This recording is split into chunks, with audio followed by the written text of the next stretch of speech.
देखा आज भंडारा के उपलक्ष्य में ना सबसे पहले एक थी आवा देवी की वाह भाई वाह। वो करे बात फिर इनके भैया लोग के फरमाइश हो।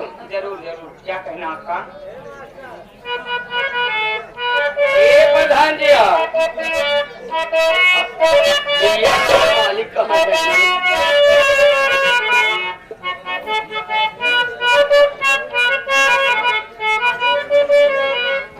अरे हे मायारिया कवाले करनवा भुलैलू ना हो आए भुलैलू ना हो भुलैलू ना कि तो चली वाही गाए गई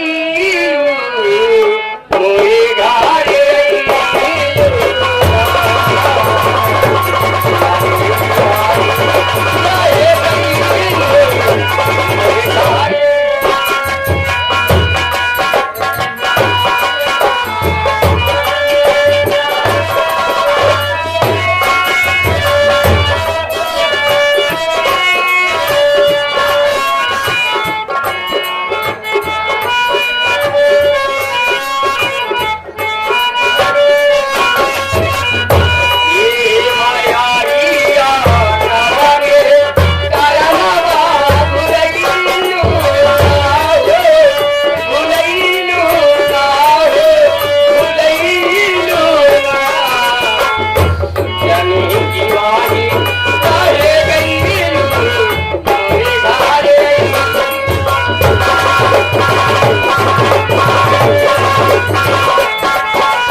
श्री विजयपाल सिंह जो कि अपने खूबसूरत गांव साजीपुर के रहने वाले हैं।